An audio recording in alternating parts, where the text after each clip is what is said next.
Good afternoon all. In this session we have covered the left two causes of abnormal pore pressure.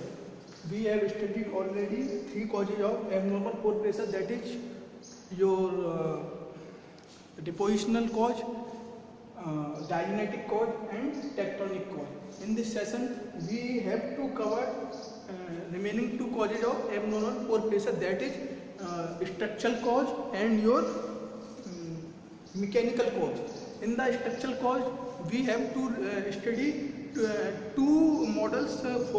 First is your reservoir structure and second is piezometric fluid level, that is piezometric fluid level, that is PFL. Okay. In mechanical cause we have to study three models. First is your conversion process of organic matter, second is your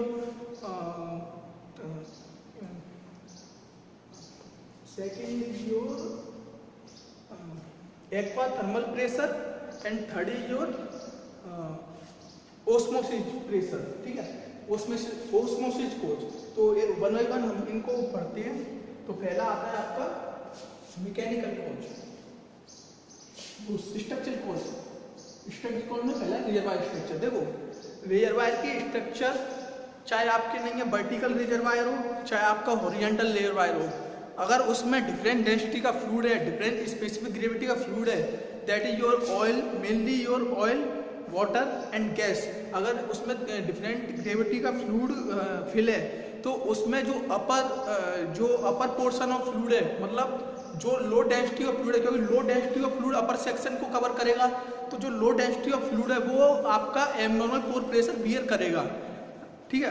अगर formation permeable है तो आपका सिर्फ और सिर्फ upper portion of fluid, that is if we see in oil, water and gas, then gas is the lightest and have low density comparison to oil and water.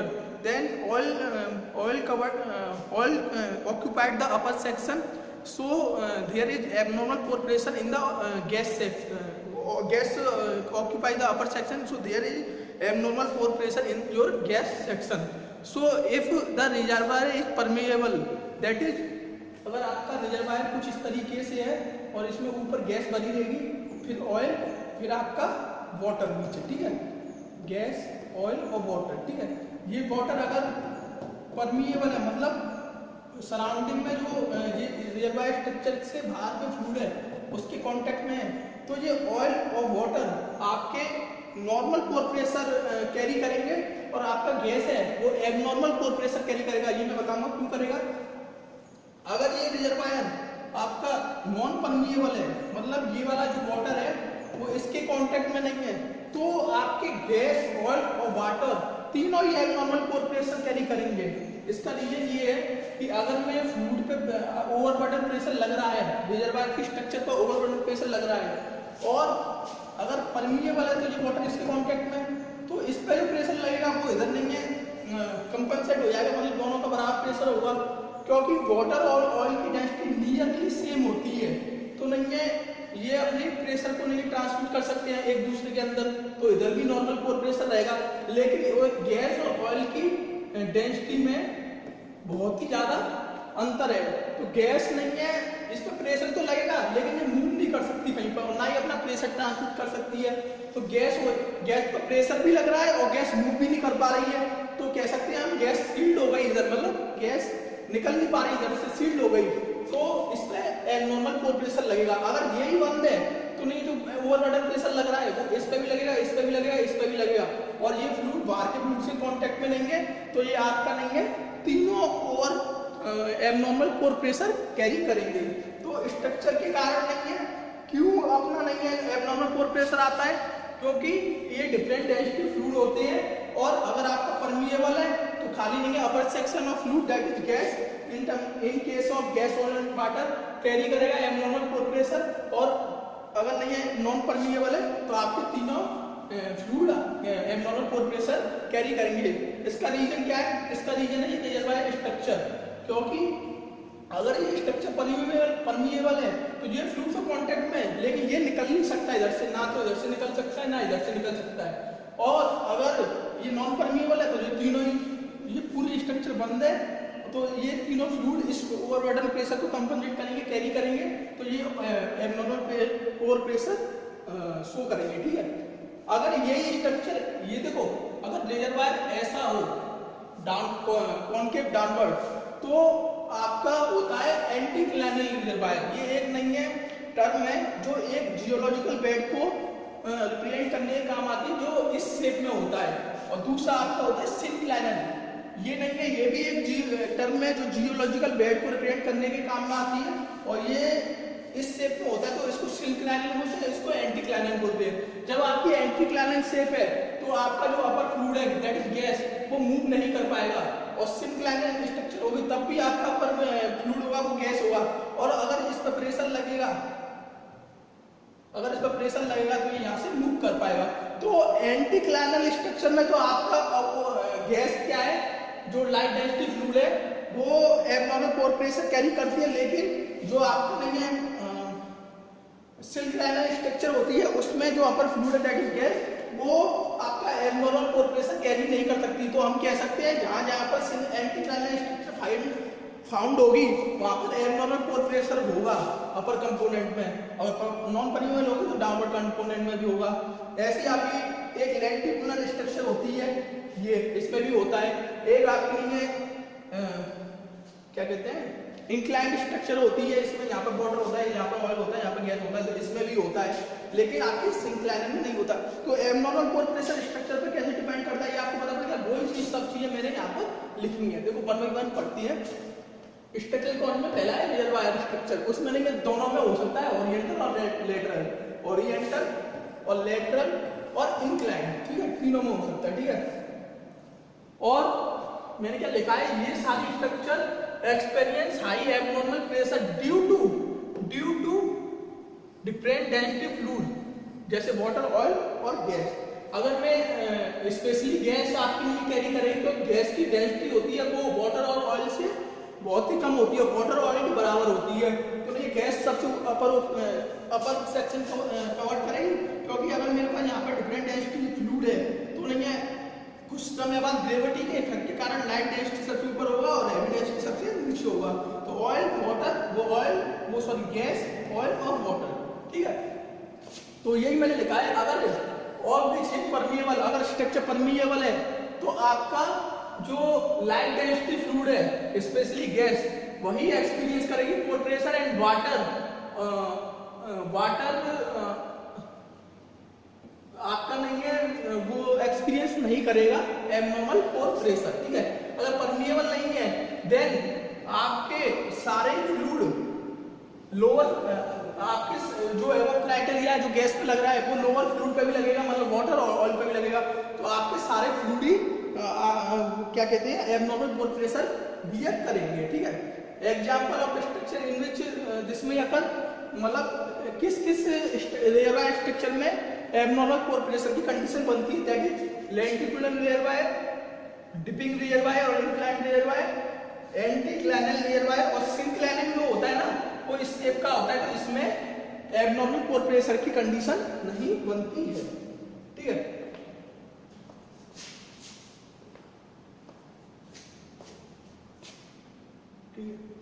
जो आपका dipping reservoir होता है, जैसे डिपिंग रिजर्वायर मतलब यह, ठीक है, इसमें जो नीचे फ्लूइड होता है वो वाटर होगा ऑब्वियसली, और इसमें बीच में ऑयल होगा, ऊपर गैस होगी।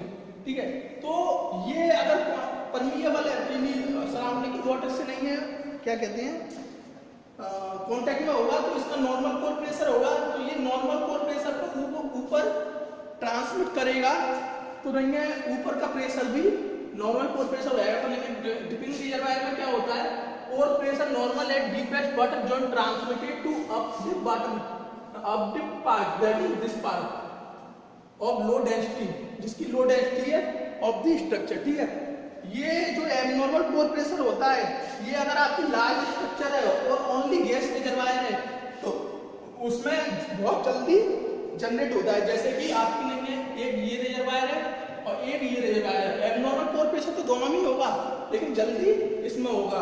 साथ के साथ अगर आपका एक तो गैस, ऑयल और वाटर रिजर्वायर और एक ओनली गैस रिजर्वायर है, तो आपके गैस रिजर्वायर में ओवरबर्डन प्रेशर जल्दी जनरेट होगा। तो ये आपकी हो गई स्ट्रक्चरल कॉज में आपकी रिजर्वायर की स्ट्रक्चर के कारण एबनॉर्मल पोर प्रेशर कैसे जनरेट होता है और क्यों होता है, ये मैंने आपको बता दिया और इसमें लिखा भी है। ठीक है, सेकंड आता है आपका पीजोमेट्रिक फ्लूइड लेवल। पीजोमेट्रिक फ्लूइड लेवल क्या होती है? एक ये इमेजिनरी लेवल होती है जिसमें क्या होता है, पीजोमेट्रिक फ्लूइड लेवल एक इमेजिनरी लेवल होती है जहां तक आपका जो बेल होता है उसमें ग्राउंड वाटर छट जाता है। जैसे मैंने एक बेल ड्रिल किया और इसमें यहाँ पर जो फॉर्मेशन होगी सरफेस के नियर 200 फीट नीचे उसमें वाटर होगा, तो कहाँ तक नहीं है आपको वाटर बेल में छड़ जाएगा, उसको कहते हैं पीजोमेट्रिक फ्लूइड लेवल। तो वही मैंने लिखा है कि piezometric fluid level imaginary level होती है जिस to which ground water will rise into a well. Example होता है पीजोमेट्रिक फ्लूइड लेवल का जो आपका सबसरफेस में एक्टिफायर होता है, सबसरफेस में एक्टिफायर होता है उसमें एक वाटर टेबल होती है, वह आपका पीजोमेट्रिक फ्लूइड लेवल का एक एग्जांपल है।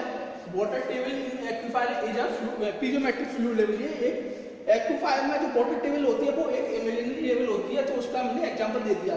इसकी डेप्थ, जो वाटर टेबल की डेप्थ है एक्टिफायर में, तो सरफेस से कितने नीचे होगी, मतलब अगर ये सरफेस है तो ये कितने नीचे होगी, ये डिपेंड करती है आपके टू फैक्टर्स पर, that is topography of the surrounding and erosion of degree of erosion. ठीक है, it's depth below the surface depend on topography in the area and degree of erosion. ठीक है, तो ये मैंने आपको बता दिया पीजोमेट्रिक फ्लूइड लेवल क्या होती है, एक इमेजिनरी लेवल होती है जहां तक वाटर आपका नहीं राइज होता है बेल में। इसका एग्जांपल है क्या कहते हैं वाटर टेबल इन एक्टिफायर। इसकी नहीं है डेप्थ फ्रॉम सरफेस, किस पर डिपेंड करेगी, टू फैक्टर पर। अब नहीं है इसका, ये जो एक्टिफायर है दैट इज आपकी पीजोमेट्रिक फ्लूइड लेवल है, ये आपका एबनॉर्मल पोर प्रेशर कब कैरी करेगा, water table abnormal pore pressure कब कैरी करेगा, ये भी नहीं है आपकी किसी दो क्राइटेरिया पर डिपेंड करता है, that is structure of aquifer. Structure of aquifer क्या है, अगर तुम्हारी लेंटिकुलर हुई, एंटीक्लाइनल हुई, या फिर आपकी नहीं है डिपिंग रिजर्वायर हुआ, इंक्लाइंड रिजर्वायर मतलब, तो नहीं है आपका नहीं है उसमें ये एबनॉर्मल पोर प्रेशर जल्दी जनरेट होगा बजाय सिंक्लाइनल रिजर्वायर के। ठीक है, तो आपकी स्ट्रक्चर ऑफ रिजर्वायर क्या है, साथ की स्ट्रक्चर ऑफ एक्टिफायर की बात कर रहे हैं। तो एक्टिफायर क्या होता है, एक्टिफायर एक रॉक का वो पार्ट होता है जिसमें मेनली वाटर भरा हुआ होता है। रिजर्वायर क्या होता है, रिजर्वायर वो पार्ट होता है रॉक का जिसमें ऑयल, गैस और वाटर तीनों भरे हुए होते हैं। ठीक है, और जनरली जो आपका नहीं है रिजर्वायर होता है ना, उसके नीचे आपका हमेशा एक्टिफायर पाया जाता है। ठीक है, सब सरफेस में। ठीक है, तो एक्टिफायर क्या होता है। सेकंड होता है किस पर डिपेंड करेगा, abnormal pore pressure relative elevation at the well site to the relative elevation to at the aquifer. Relative elevation of the well site to the relative elevation at the water table जो aquifer में है।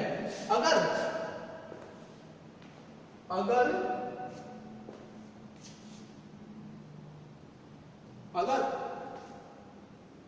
Elevation water table पर ज्यादा है bell side के comparison में, तो आपका एबनॉर्मल पोर प्रेशर जनरेट हो जाएगा एक्टिफायर में।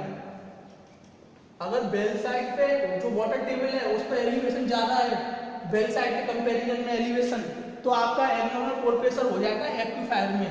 ठीक है, अगर एलिवेशन वाटर टेबल का कम है तो आपका सबनॉर्मल पोर प्रेशर हो जाएगा एक्टिफायर में।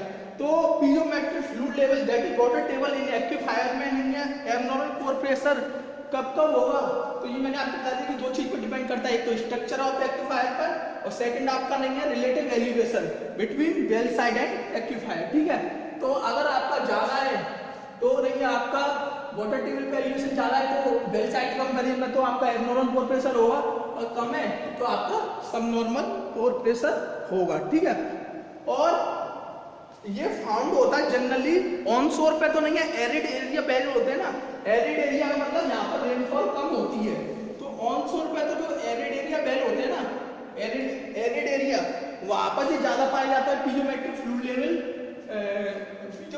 लेवल में आपका एबनॉर्मल पोर प्रेशर। और जो ऑफशोर होती है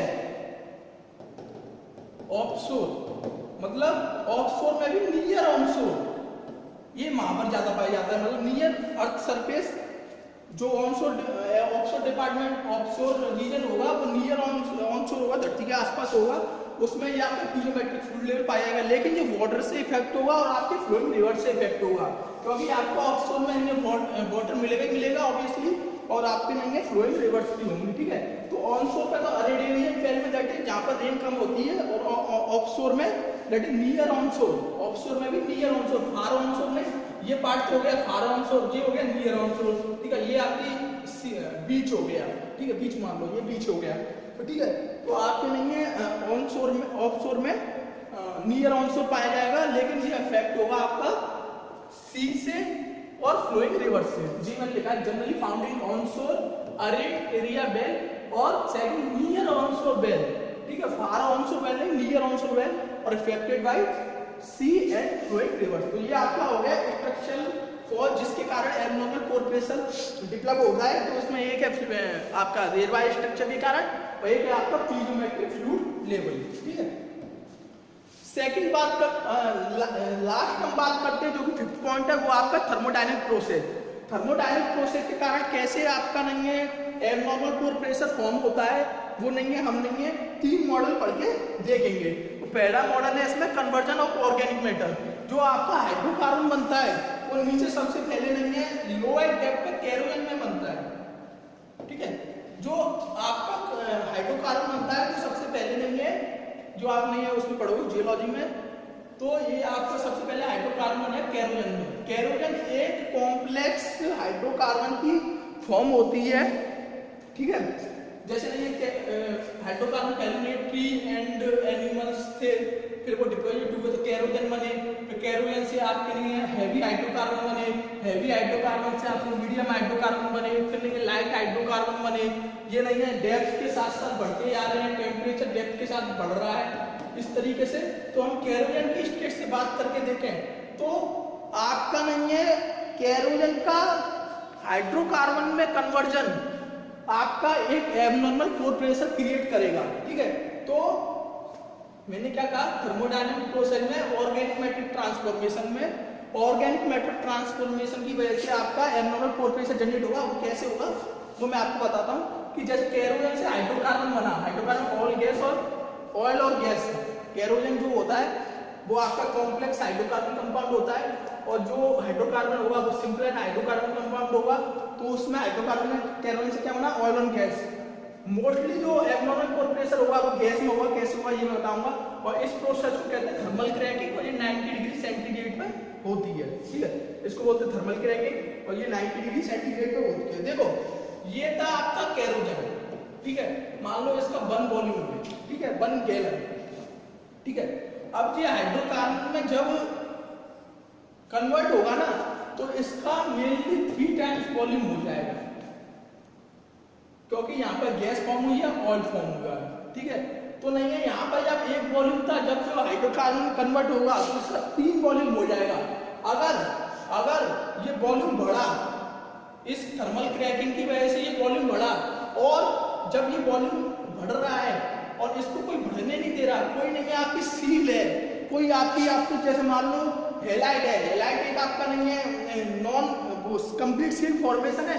अगर इसके आसपास आपकी हेलाइट फॉर्मेशन क्रिएट होगी तो आपके वॉल्यूम को यूं ना होने देकर ये सेम वॉल्यूम रहने देगा एज इट इज, और आपका नहीं है देखो आपका नहीं है फ्लूइड तो बढ़ा, फ्लूइड का वॉल्यूम तो बढ़ा, लेकिन वो शेप में नहीं बढ़ पाया, तो उस पर प्रेशर ट्रैप्ड हो जाएगा, या फिर तो उसमें से फ्लूइड निकल जाए, क्योंकि सील है चारों तरफ तो फ्लूइड भी नहीं निकल पाएगा। तो फ्लूइड का वॉल्यूम तो बढ़ना चाहिए लेकिन बढ़ नहीं पाया, तो इसमें एब्नॉर्मल पोर प्रेशर जनरेट हो जाएगा। वही मैंने लिखा है कि केरोजन से हाइड्रोकार्बन जब होता है तो this process result 2-3 fold increase in hydrocarbon volume, ठीक है।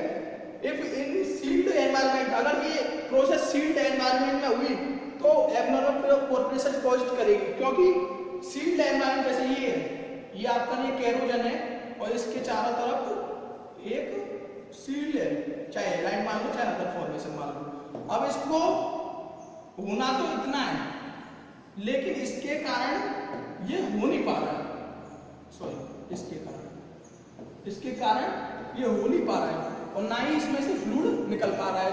तो एक कंप्रेस्ड स्ट्रक्चर बन जाएगी जिसमें वॉल्यूम बहुत बढ़ गया लेकिन वो निकल नहीं पाया। तो मैंने ये बताया आपको कि जब वॉल्यूम बढ़ रहा है, जब वॉल्यूम बढ़ रहा है, देखो दो तरीके होते हैं एब्नॉर्मल प्रेशर के। देखो या फिर तो ये वॉल्यूम कम हो तो अंदर फ्लूइड है वो निकलना चाहेगा, अगर नहीं निकल पाएगा तो एब्नॉर्मल पोर प्रेशर हो जाएगा।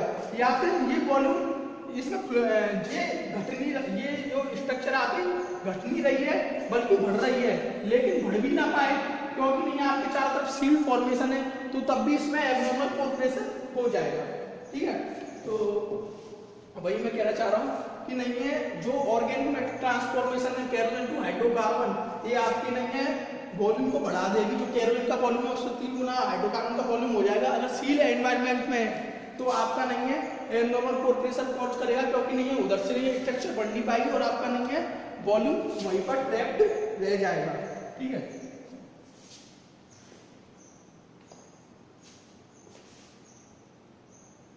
ठीक है।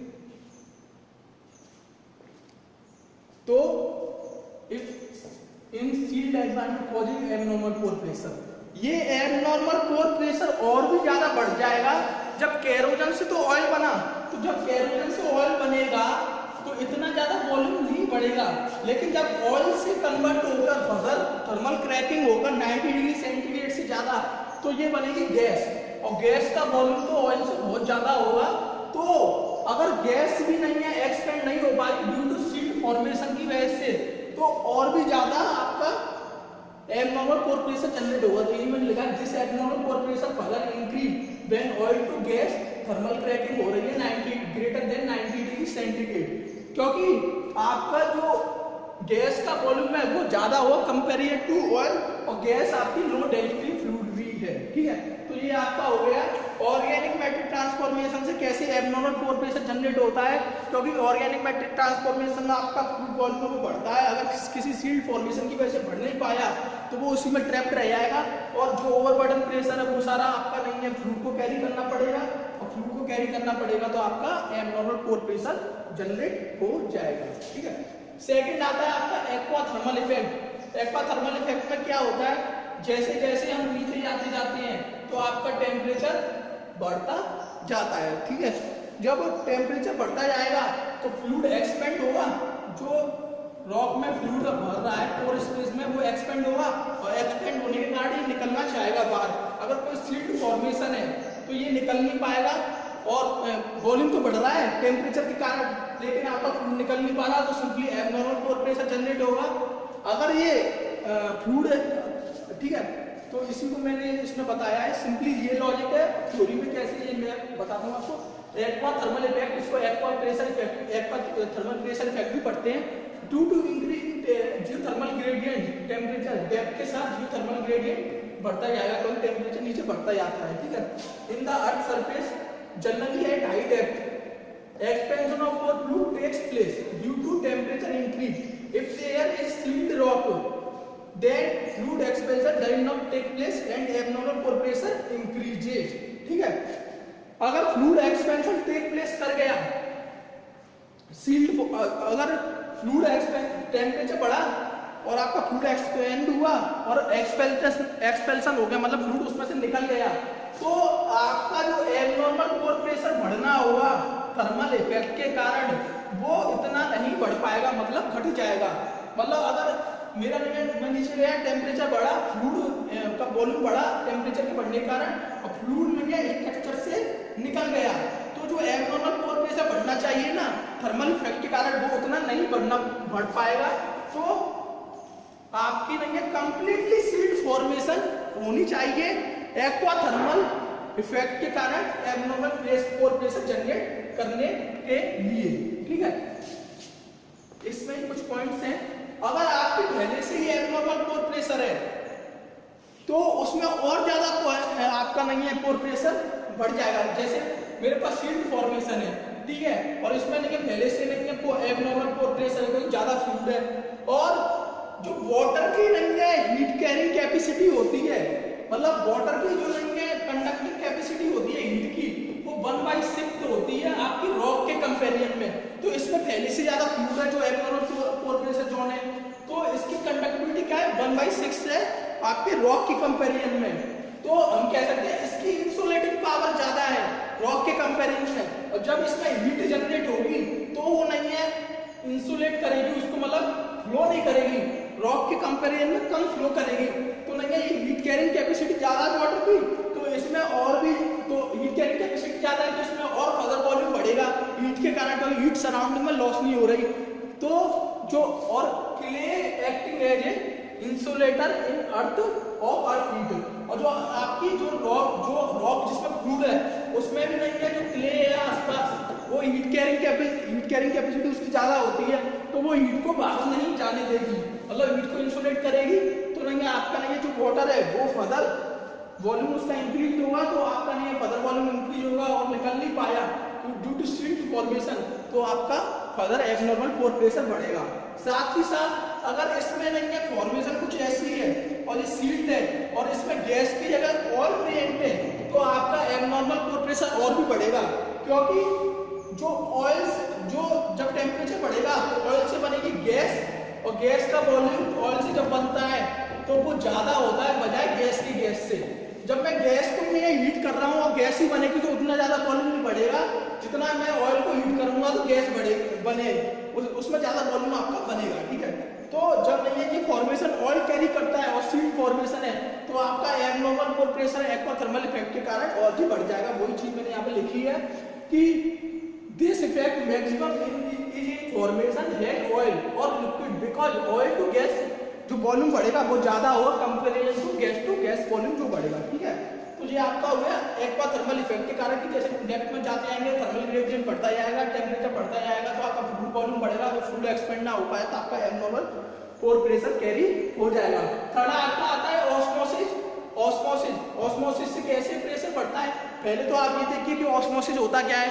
आपका कोई हाई कंसंट्रेशन फ्लूइड है और एक लो कंसंट्रेशन फ्लूइड है, तो जैसे मेरा एक नहीं है हाई कंसंट्रेशन फ्लूइड है, हाई कंसंट्रेशन, और एक आपका लो कंसंट्रेशन फ्लूइड है, ठीक है, और ये इसके बीच में सेमी परमेबल मेम्ब्रेन है, ठीक है, जिससे फ्लूइड आसपास हो सकता है। तो क्या करेगा low concentration fluid high concentration fluid की तरफ जाएगा बाय विया सेमी परमेबल मेम्ब्रेन, इसको बोलते हैं आप ऑस्मोसिस। और जो ऑस्मोसिस की रेट होती है वो डिपेंड करती है कितना ज्यादा टेम्परेचर है इन दोनों फॉर्मेशन का, और ऑस्मोसिस प्रेशर डिपेंड करता है कि कंसंट्रेशन डिफरेंस क्या है, हाई कंसंट्रेशन और लो कंसंट्रेशन के बीच कंसंट्रेशन डिफरेंस क्या है, delta C on either side of the semi permeable membrane, ठीक है, on either side this side और this side between semi permeable membrane, ठीक है। तो ये आपका होता है ऑस्मोसिस प्रेशर। अब इसको लेके सब सरफेस में कैसे लगाएं कि सब सरफेस में दो फॉर्मेशन है सेडिमेंट्री के, दो फॉर्मेशन, एक सेल मान लो और एक आपका नहीं है कार्बोनेट मान लो, ठीक है, तो इनके बीच में होगी सेमी परमेबल मेम्ब्रेन। अगर इसमें से किसी फ्लूइड की किसी फॉर्मेशन में हाई कंसंट्रेशन है, जो मान लो कि सेल में हाई कंसंट्रेशन है और आपकी नहीं है कार्बोनेट में लो कंसंट्रेशन फ्लूइड है, ठीक है, सेडिमेंट्री रॉक बुक दोनों सेडिमेंट्री रॉक है, सेल और कार्बोनेट, सेल और आपकी कार्बोनेट, ठीक है, कार्बोनेट नहीं, हाँ कार्बोनेट, तो ठीक है, ये आपका कार्बोनेट है, ये आपकी सेल, ठीक है, सॉरी सैंडस्टोन, सॉरी कार्बोनेट तो आपका नॉन प्लास्टिक में आ जाएगा, सेडिमेंट्री के नॉन प्लास्टिक में आ जाएगा, और सैंडस्टोन और सेल है तो प्लास्टिक में आएगा, तो हम सैंडस्टोन के लिए प्लास्टिक नोट लेते हैं, तो एक तो हो गया सैंडस्टोन और एक हो गया आपकी सेल। अगर इसकी हाई कंसंट्रेशन है और इसकी लो कंसंट्रेशन है और इसमें ये सेमी परमेबल मेम्ब्रेन है, तो इससे फ्लूइड इसमें हाई कंसंट्रेशन से फ्लूइड लो कंसंट्रेशन में आना चाहेगा, ठीक है, ठीक है। तो आपकी नहीं है इस सेमी परमेबल मेम्ब्रेन से ऑस्मोसिस होगी और इस सेमी परमेबल मेम्ब्रेन होगी क्लीन क्ले और क्लीन सेल, तो नहीं है इसका प्रेशर बढ़ जाएगा, इसमें फ्लूइड कंटेंट बढ़ जाएगा, और अगर due to post geological effect इसमें कोई सील्ड आ गई आसपास, ठीक है, तो ये फ्लूइड बढ़ रहा है लेकिन निकल नहीं पा रहा और आपका प्रेशर भी बढ़ रहा है, तो नहीं ये प्रेशर बढ़ रहा है ओवरबर्डन, लेकिन फ्लूइड निकल नहीं पा रहा, तो उस कंडीशन में क्या हुआ, एब्नॉर्मल पोर प्रेशर हो जाएगा। या फिर आप लोग कह सकते हो कि एब्नॉर्मल पोर प्रेशर तो बढ़ रहा है, लेकिन जो फ्लूइड निकलना चाहिए उससे ज्यादा तो नहीं दूसरी फॉर्मेशन से एंटर कर रहा है, तो आपका तब भी एब्नॉर्मल पोर प्रेशर कैरी करेगा। तो क्या है, बी में लिखा है ऑस्मोसिस प्रेशर क्या होती है, fluid of low concentration move करता है फ्लूइड ऑफ हाई कंसंट्रेशन पे, ठीक है, मतलब लो कंसंट्रेशन मतलब हाई डाइल्यूशन, वाटर का डाइल्यूशन ज्यादा है, थ्रू सेमी परमेबल मेम्ब्रेन, ठीक है। ऑस्मोसिस प्रेशर किस पर डिपेंड करेगा, कंसंट्रेशन डिफरेंस पे, और ऑस्मोसिस रेट किस पर डिपेंड करेगी, टेम्परेचर पे, ठीक है। अगर सब सरफेस की बात करें तो सेडिमेंट्री रॉक के हमने एक लास्ट के दो लें, दैट इज क्ले और सैंडस्टोन। क्ले आपकी जनरली सेल ही होती है, ठीक है, या फिर अगर मेराइन एनवायरनमेंट में बात करोगे तो आपकी ये हो जाएगी स्मेक्टाइट, दैट इज मोनोमोरोलाइट, ठीक है। तो अगर इनमें नहीं है सैलिनिटी कांस्टेंट कंसंट्रेशन डिफरेंट है, मतलब एक में ज्यादा सॉल्ट वाटर है और एक में कम सॉल्ट वाटर है, ठीक है, तो नहीं है लो कंसंट्रेशन फॉर फ्लूइड, जिसमें लो कंसंट्रेशन होगी सॉल्ट की, वो मूव करेगा towards high concentration for fluid through clean clay stone. Clean clay stone मतलब क्ले आपकी नहीं है सेमी परमेबल मेम्ब्रेन की भूमिका निभाएगी, ठीक है, as clean clay stone as semi permeable membrane, ठीक है।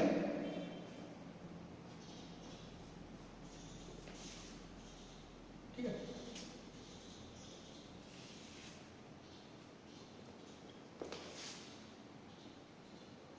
ठीक है,